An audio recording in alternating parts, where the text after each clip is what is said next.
ಕಾವೇರಿ ಸಂಬಂಧಪಟ್ಟಂತೆ ಸರ್ವಪಕ್ಷದ ಸಭೆಯನ್ನು ಭಾನುವಾರ 11 ಗಂಟೆಗೆ ಕೃಷ್ಣಾದಲ್ಲಿ ಕರೆದಿದ್ದೇನೆ.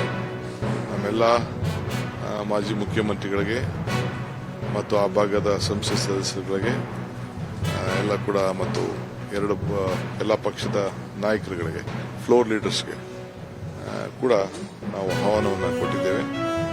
ಅವರೆಲ್ಲ ಬಂದು ಪಾರ್ಟಿಸಿಪೇಟ್ ಮಾಡಲಿಕ್ಕೆ ಆಲ್ ಪಾರ್ಟಿ ಮೀಟಿಂಗನ್ನು ಕರೆದು ಚರ್ಚೆ ಮಾಡ್ತೇವೆ. ಮುಂದಕ್ಕೆ ಯಾವ ದಿಕ್ಕಿನಲ್ಲಿ ತೆಗೆದುಕೊಂಡು ಹೋಗಬೇಕು ಅಂತ ಇವತ್ತು ನಾವು ಪ್ರತಿಪಾದನೆಯನ್ನು ಮಾಡ್ತಾ ಇದ್ದೇವೆ. ನಮ್ಮ ಸೀನಿಯರ್ ಆಫೀಸರ್ಸ್ ಎಲ್ಲ ಬಂದಿದ್ದಾರೆ, ಆಗಲೇ ಮಂಡಿಸ್ತಾ ಇದ್ದಾರೆ. ನಾನು ಇಷ್ಟೊತ್ತು ವ್ಯೂ ಮಾಡ್ತಾ ಇದ್ದೆ ಏನಾಗ್ತಾ ಇದೆ ಅಂತ.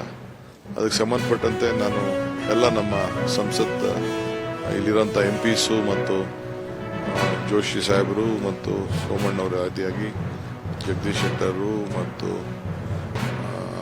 ಬೊಮ್ಮಾಯಿ ಅವರು ಎಲ್ಲ ಮಾತಾಡಿದ್ದೀವಿ. ಅವರು ಎಲ್ಲ ಅವ್ರ ಕೈಲಿ ಏನು ಶಕ್ತಿ ಮೇಲೆ ಅವರೆಲ್ಲ ಸಹಕಾರ ಕೊಡ್ತಾ ಇದ್ದಾರೆ ರಾಜ್ಯದ ಹಿತಕ್ಕೆ. ಅದನ್ನು ನಾನು ತಿಳಿಸಲೇಬೇಕಾಗಿದೆ.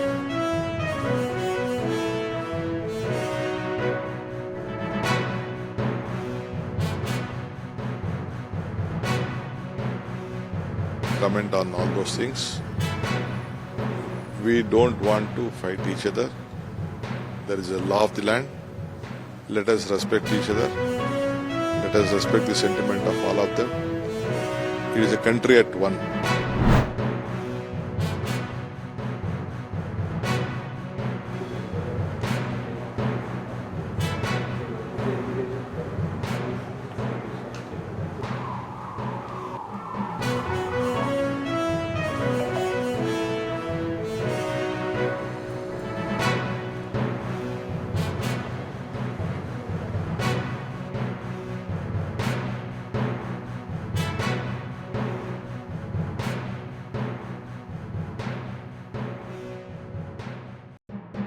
ಅಟ್ ಹೋಮ್ ರಿಸೆಪ್ಷನ್ಗೆ ಒಂಥರ it is very humbling experience.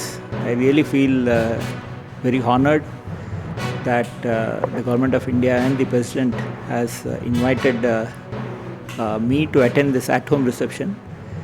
I look forward to it. Needless to say, my family, my children were super excited, probably more excited than me. I really thank the president and the staff for this really kind invitation.